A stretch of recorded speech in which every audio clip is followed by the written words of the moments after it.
about gold investment in the forgotten segment of the gold mining industry. Think about this one. When was the last time that you were presented with an investment opportunity in the small scale gold mining, right? We're familiar with the industrial mining opportunities, the Barrick, the Newmont, even the, to a lesser extent, medium-sized Osiskos and Sprott. But when was the last time that you looked at a small-scale gold mining opportunity? Which is funny, essentially, because 20% of the gold that is being extracted annually out of the 3,000 tons of gold that comes out of the ground comes from that industry, the small-scale in the segment, which is basically mined in more than 70 countries. There's millions and millions of people involved in that industry. And still, to my knowledge and to, I guess, the bulk of the financial experts linked to the mining industry, there's very little financial instrument for that small scale gold mining. I guess the essence of the lack of opportunity comes from the perceived risk, obviously. Probably because it's too small, it's a single opportunity, obviously linked to the ultimate risk of a single point of failure. You have one mine invested. If anything happens in that country or to the permit of that mine, then the investment goes sour. It's also usually associated with remote areas. There's lack of visibility because you're jungle and the savanna. It's not as heavy in the GDP of that country compared to industrial. And it's usually surrounded with some sort of a, informal, illegal, and, dangerous operation. So essentially today, the situation is pretty bad in that environment. Obviously, it's a little bit less profitable per investment. Usually it refers to archaic technologies to extract, so it's not very efficient. And then more important, it causes them to use and make very bad decisions, especially when it comes to extraction. There's a lot of uses of mercury, which is a toxic chemical and has a severe impact on the environment. There's also a social cost today because they're not financed. They're operating on a shoestring budget. So they employ pretty much everybody that they can supply in their family. So you often see pregnant woman, child that shouldn't be there, unfortunately. It causes a very inhumane environment. There's a high toxic environment because of the mercury. If you're not familiar with mercury, the World Health Organizations recommend to not eat so much fish in our diet. And it's because there's mercury accumulating in the fish. And the main reasons why the mercury is accumulating in the fish, it comes from small scale gold minings around the world. And also keep in mind that the mercury is used in the jungle or in the savanna, and yet the fish is in the middle of the ocean, Atlantic or Pacific or Indian.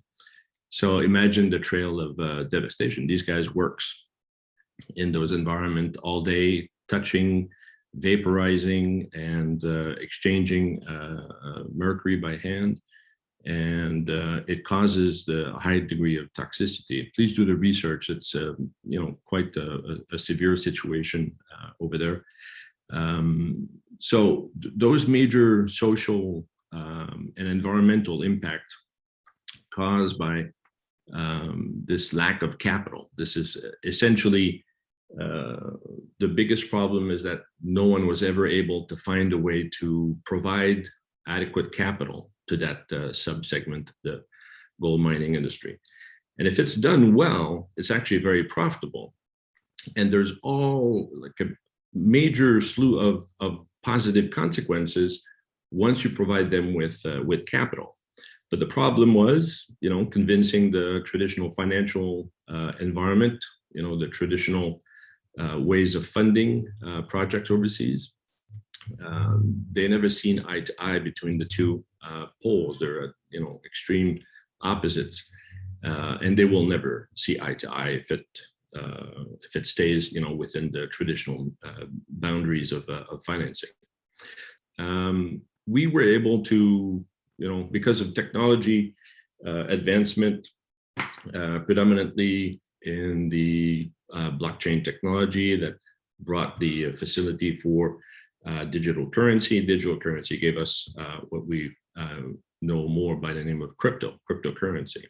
So we were able, because of technology advancement, we were able to tap into the alternative financing environment using this very creative fair trade way of raising money and providing capital to that environment. So essentially, we created our own cryptocurrency called GIX on the.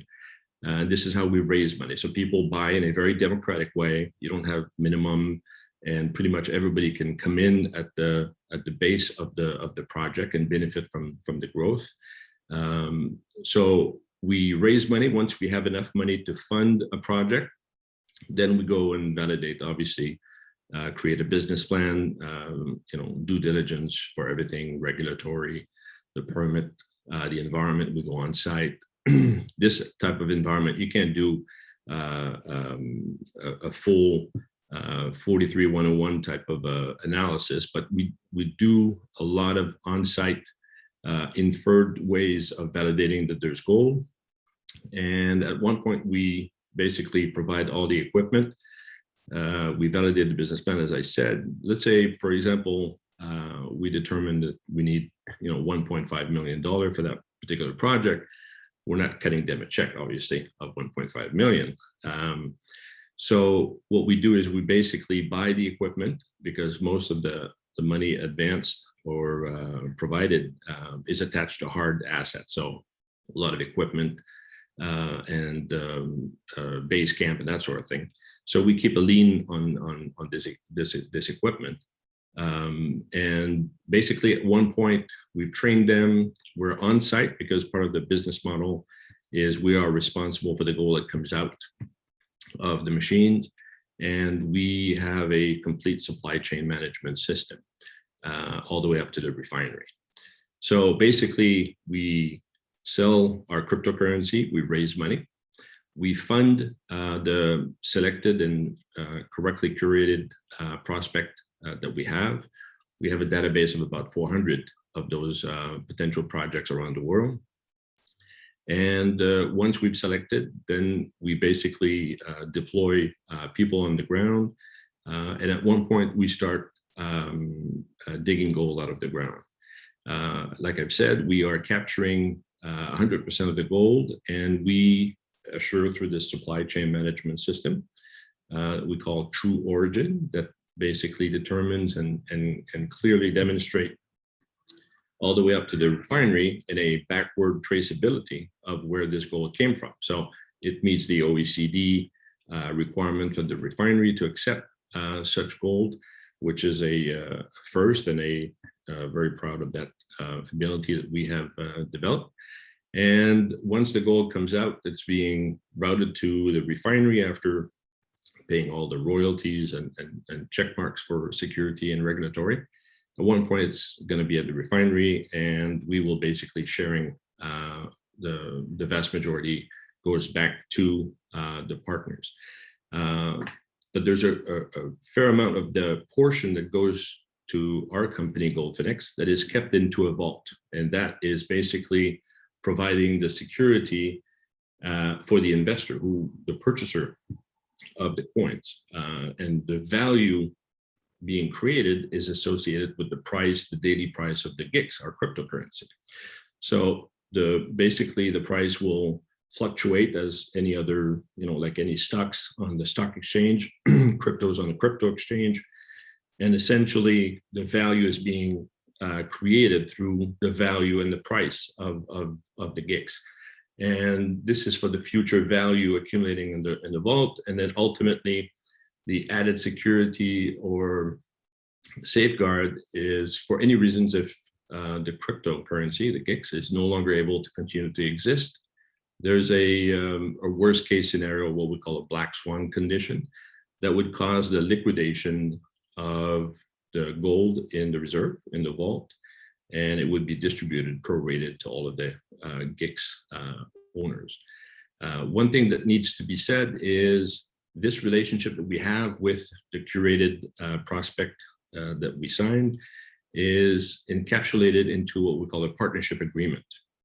So the money is not invested. So we're not taking equity into the company. We're not providing them a loan, but essentially we're buying in advance a certain amount, which in this particular case of 1.5 million is the amount that we're buying in advance.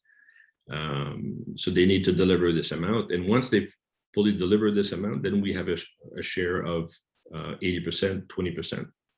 80% is going routed or transferred to the partner, and 20% comes to Goldfinx. Of that 20%, 15% is accumulated into the vault, and 5% becomes the revenue of Goldfinx. But this partnership agreement is done based on this contract farming historical contract that was prevalent in the agricultural environment. People, large industrialists, buying coffee crops or sugar crops, corn for the next few years, and providing money up front. And that money, provide the ability for the farmers to basically buy the equipment and sufficiently trained to deliver the quality that the industrialists are looking for. So we basically ported this concept to mining for the first time. And the way that it's done is basically build onto a long-term relationship. We obviously, at the end of the day, we do business with people. So we select, the character due diligence is very important for us. Doing business with people that we feel comfortable for the long run, that we trust, and then we feel that they have the ability, or will have the ability after proper coaching, because we are on site. We have people that are at the production site, and it's a daily exposure for us onto the operation. The concept is long-term relationship, obviously. So the way that we've, providing capital is one thing, but you also need to mitigate the risk, especially when it comes to the single point of failure. So I explained about the partnership agreement. The other innovative element of us operating on those sites is everything is mobile. So we have a long-term relationship with someone that has a validated permit or a concession on site. And then we start operating. And the concept is operating over what we call a MUS, a mobile operating station. So each of those MUS is basically an extracting unit, a trommel, a vibrating deck, or other type of device, depending on the gold characterization of that concession. And it's fed with earth-moving equipment. So each of those MUS operates, you decap, you reach a certain level of where the paid dirt is, the gravel, and basically then you dig until you find satisfactory when it comes to concentration. But if ultimately at one point you might empty that concession, you might after a year or after 6 months, or you thought that it was a rich concession and you realized 2, 3, 4 months after that you're not at the right place, then basically moving the MUS to a kilometer away onto another permit, another concession, or another part of the concession becomes very easy. So essentially, the risk for us is more linked to time and not to, are we going to find gold or are we going to go bankrupt?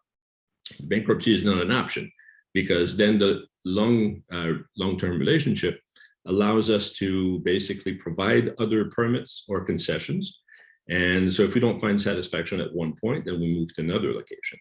Reversely, let's say we usually start with a introductory level of MUS, and we test basically the concentration and the consistency on a day-by-day basis. So if we realize that there is much more gold, then instead of the introductory, then what we bring is a larger piece of equipment, larger extraction, usually the same feeding equipment for earth moving, but we could also increase that capacity, the bucket wise. And essentially, we judge on the concentrations and the consistency of the gold that is on site.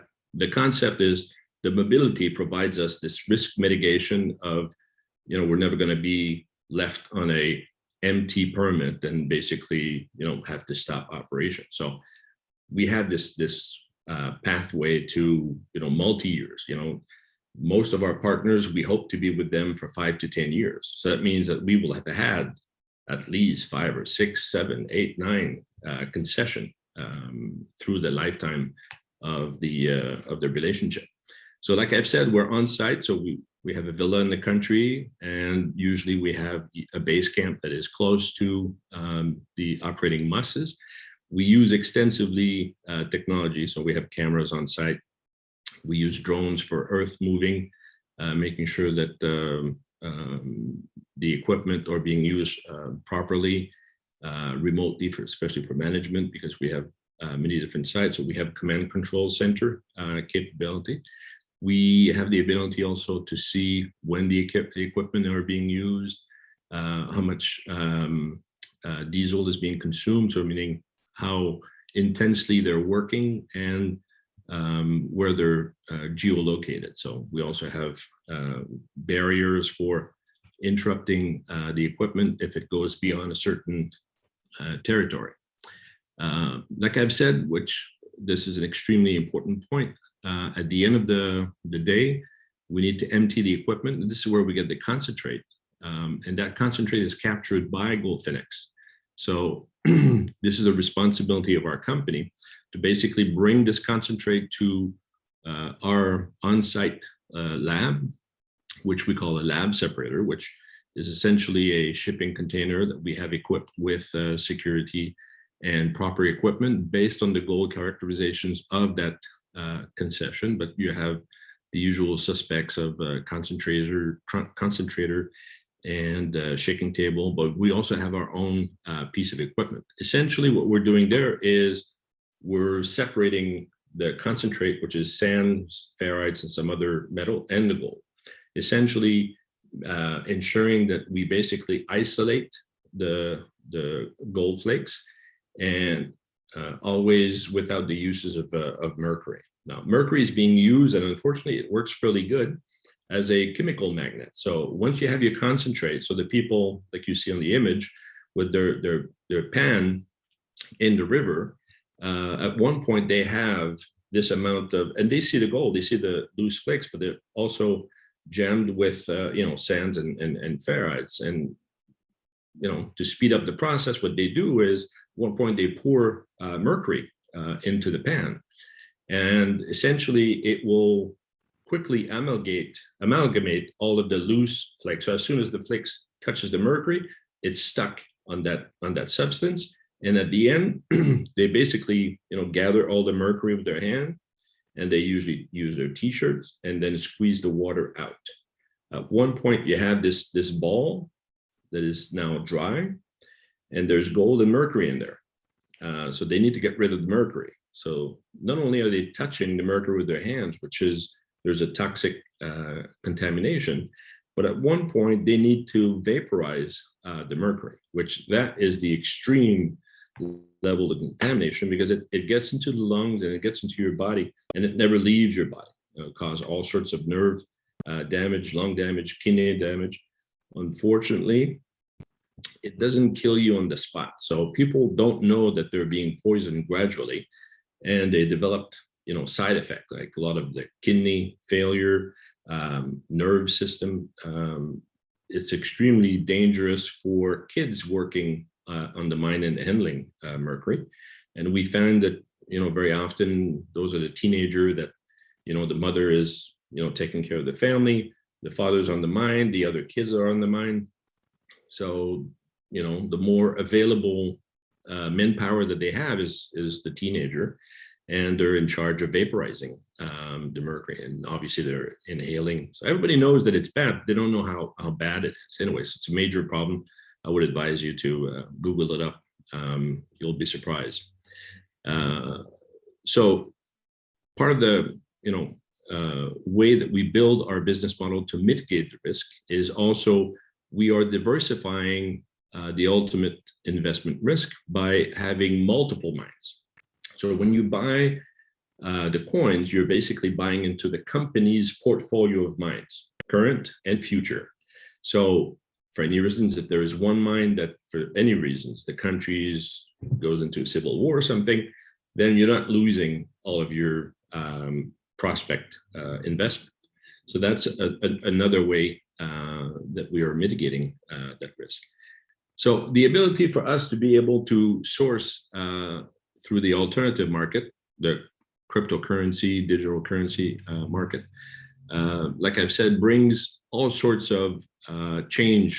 It drastically and exponentially changes the quality of life of the small scale gold miners in every of the community. Because if you're able to bring adequate money to them, then you provide them the means to take good decisions and stay away from making the drastic bad decisions, such as the uses of mercury. So when you provide them with equipment and the lab separator, then you eliminate the reasons of using mercury, which that on its own is a recognized problem. And then the UN and the Global Environmental Fund, Planet Gold, all agencies in the spectrum under the umbrella of the United Nations with the World Bank has task force. And they've been trying for years, and they're being creative, but they don't have, very convincing solutions. So, they found us, we found them. They have programs that we're trying to attach ourselves to it to accelerate the benefit that we do. So when we come in and we capitalize a co-op, for instance, a partner, then they basically now they're formal. They start paying their tax. They pay the royalty. That government recognizes their contribution. They start investing into roads and dispensaries and schools. So there's a whole lot of change that happens in that environment. I'll spare you the details about the violence, and especially the violence against women in those environments. So all of this happens because capital is being provided. So we've decided to also create a foundation called Heart of Mine that is currently partly funded from Goldfinx, but we also have some of our investors or buyers of coins have chipped into the foundation, but we're going through the process of properly funding that also separately. But we created a Heart of Mine to accelerate the benefit that our, capitalization program generate in those communities. So the foundation will basically be tasked to work with other NGOs. We don't want to reinvent the wheels. Like we have two specific programs. We have two focus: the education and then healthcare. But education, kids should not be operating in the mine. So we want to, make sure that they stay in school. And so we're working with NGOs that has that focus. But more importantly, for us, when we created Goldfinx, there was two major objectives that we wanted to achieve, and we did that. First was to provide a sound and profitable, good ROI. So that consideration obviously is done. But there was also this mercury situation and quality of life associated with the lack of money, basically, in that environment. And so we've now focused exclusively in the first phase of the deployment of Heart of Mine is the eradications of mercury. So for that, there's twofolds. One, we want to raise awareness about mercury and the impact of mercury. So we have a program called Doctor on Wheels, where we have doctors that visits the small villages that are associated with our mining community, but also go outside where we are not currently investing or providing funds to those areas. So at least we raise awareness about mercury. And we also have this lab separator, which is how we integrated all the different gravimetric equipment and other methods that basically no longer justify using mercury. So this lab separator, we're building this in a sustainable way where microfinancing from the United Nations programs could basically be allowing a co-op of a woman maybe in the village to take control over that lab separator, and then basically offer this service for the artisan in the region to bring their concentrate. So instead of using mercury, they bring their concentrate, and 45 minutes, an hour after, they leave with the equivalent of a Ziploc bag with the isolated Goldfinx. So if they want to sell the lab separator, could also be a gold counter, so they could be buying the gold for them, or they're more than welcome to go sell their gold where they sell their gold. So these two aspects of raising awareness through the doctor on wheels and monitoring the level of contamination, very important for us, and providing them with a reason, because you could tell them that using mercury is bad, but until you provide them with an alternative, it's going to be pretty much useless. So now we have this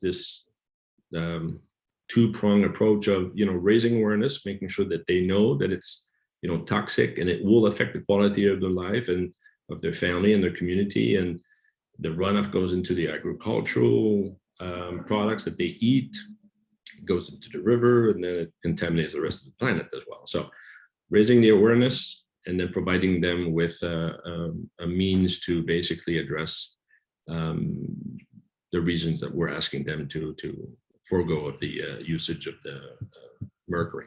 So obviously all the benefit of the foundation, as you would probably guessed it, earmarked #1 objective is to eliminate the usage of mercury.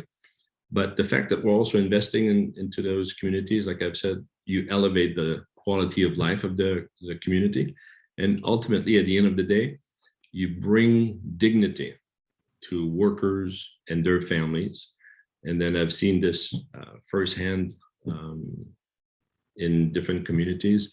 This, you cannot put a number or a benefit on this, but this is basic human consideration at this stage. And for us, it's very important in that focus. Like I've said, we are trying to bring the different programs that the United Nations, Planet Gold, there's different NGOs such as PACT also that have interesting program, and then we're trying to see how we could, fuse our two objectives. We share the same ultimate goal, which is basically eliminating the uses of mercury in those environments. And until today, I don't see how you could do this on a sustainable way unless you provide them with proper capital. And it's only when they have the proper tools that they will, accept the fact that they don't have to use mercury, because you arrive at the same end result, which is the isolated flakes, which eventually you could melt and you could sell, or you could sell as loose flakes. But you're not using mercury, and more importantly, you're not causing this intoxication for themselves, their kids, and then the community. I've mentioned about the runoff into the agricultural. Very often those mining rich territory of gold is obviously very close to plantation. We're very much involved in Ivory Coast, for instance, and most of those mines are very close to cacao and then manioc, different type of plantation. So we made them realize that if they're using mercury in the jungle, eventually through the water seepage, it will contaminate the entire area. And then when we start saying that, then they realize, especially the people that have kids that are concerned about the quality of the life of their kids. And so we're making inroads into that environment.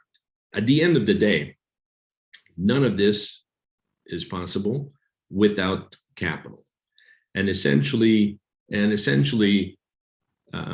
we are able to essentially provide capital to them where it was never before available.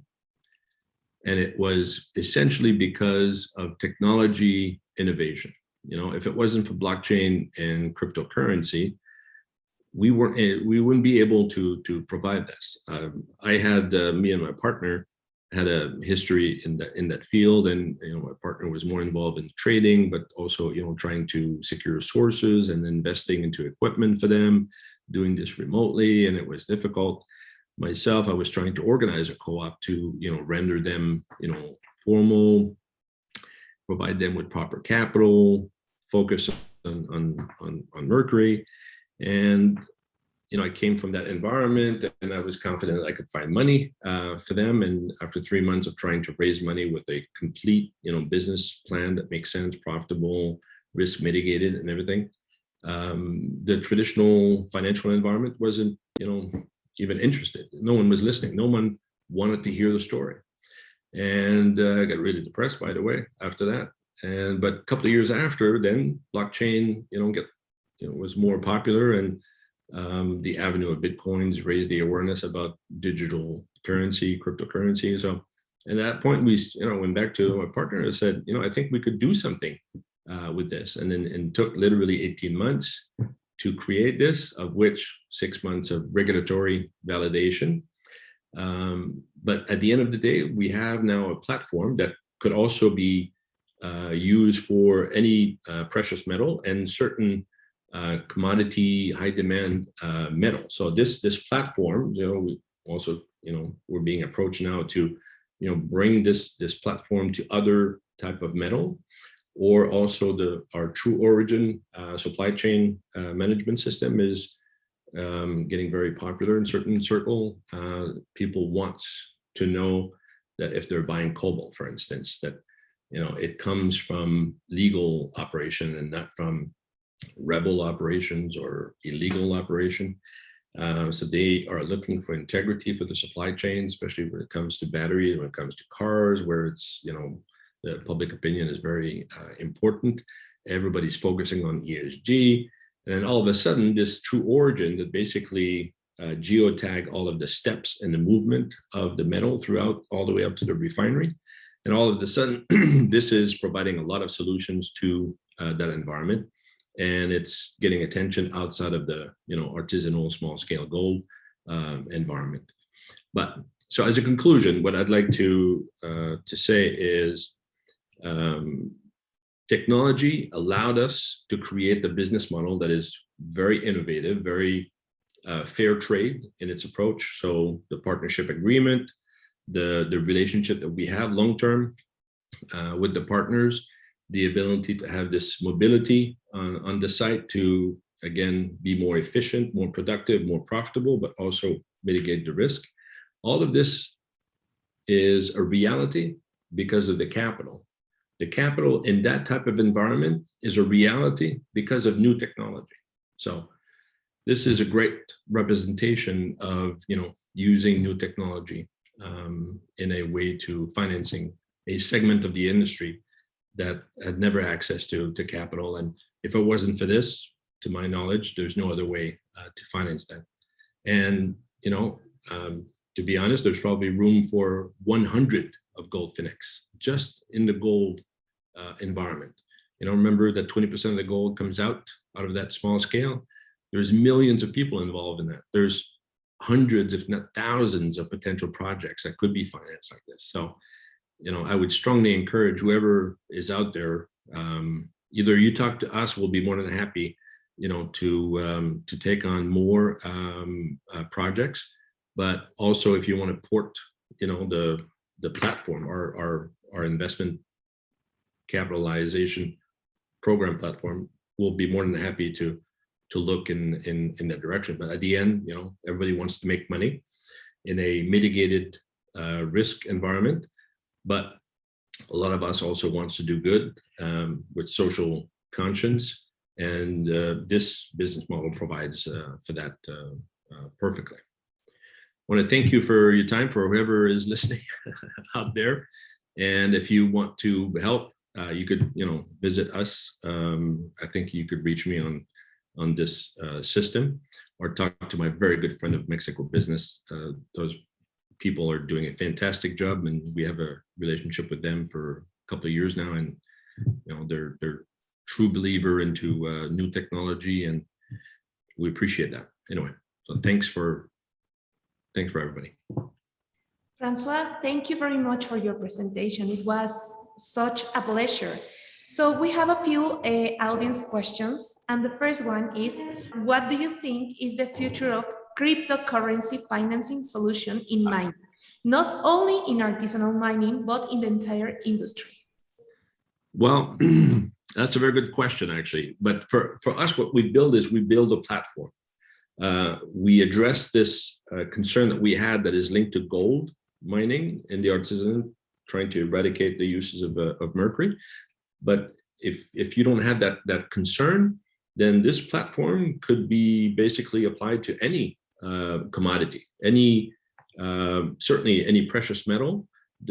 The beauty of gold is always purchased. You produce whatever amount of gold you always can sell. So you don't have to have a sales department. So you don't have the consideration of selling your product.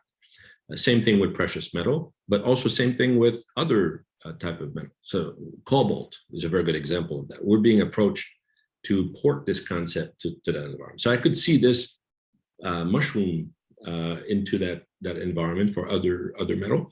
I could also see this being scaled up.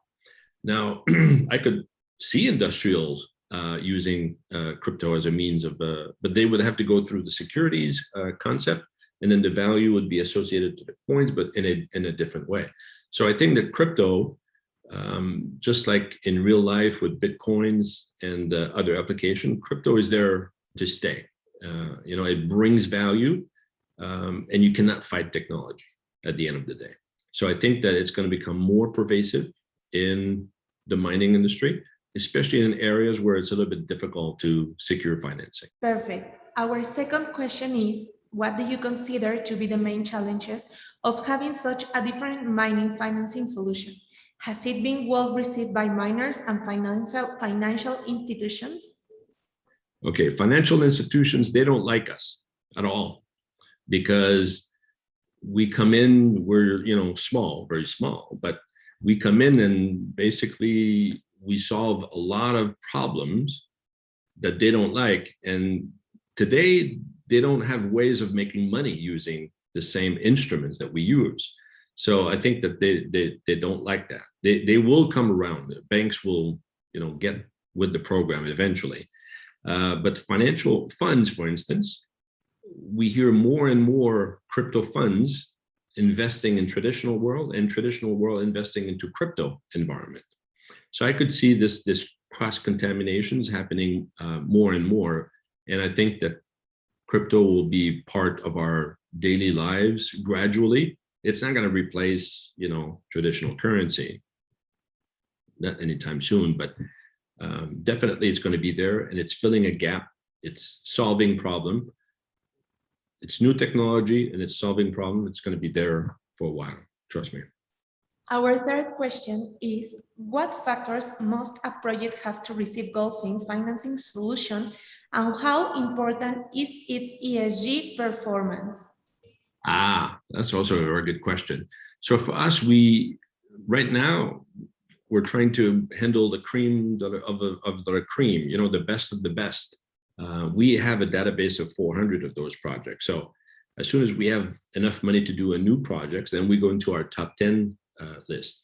But in that top 10 list, it's not only the inferred reserve that we found comfort knowing that there's enough gold, but like I said before, the due diligence on the character of the people, for us, is extremely important. First they need to sign and understand and get with the program of not using mercury. This is the first, condition for us to even start looking at them. So once that it's done, and that is directly into ESG qualification on steroids. But then after that, we need to evaluate, are they people that we can spend the next 5-10 years? And some of them might not have, they don't have the financial knowledge. Sometimes they don't know how to run a business. They don't know how to manage people. But we feel that we could coach all of them. So we're on site not only to capture the metal and, or manage the supply chain management system, but we make sure that we, teach them, coach them on how to run business, how to run people, how to manage a budget. But at the end of the day, we're all doing this for the money, but also with the social conscience. So that means that this is where heart of mind comes into play. And so we invite our partners to give back into their community. So that's another ESG check mark that is also very important for us. At the end of the day, we do business with people. We do spend a lot of time, making sure that they are people we can work with on the long run. And we have similar objectives. And our last question is, what potential do you foresee for this type of financing solutions in Mexico? And are you already analyzing projects? Well, pre-COVID, last time I was in a live conference in mining, was PDAC in Toronto. And coincidentally, Mexico Business had introduced me to a governor office that had a lot of industrial operation on their site. And I said that we could probably be very conducive to the industrial, because most of the industrial on their site, they also have illegal operation, artisanal, small scale. So we were discussing the possibility of basically partnering with the industrial and providing them with basically the proper environment. So we would basically capture the attention and the willingness of these people to work, and probably relocate them or allocate them on the existing permit of the industrial, but make this in a safe fashion to operate. And all of this would be run by the crypto, obviously. So, but the industrial would be funding this, and then the money made would be going back to the community. So this was a nice project, but since COVID, traveling has been quite of a challenge. So for us, we, instead of diversifying the geography during COVID, we were in Ivory Coast and we had a team. So we decided to basically expand the number of relationships that we had over there. But I'm very anxious to, get back to our geography diversification. And Mexico is on top of the list because there's a willingness to look into our business model. And we've had contact thanks to your organization.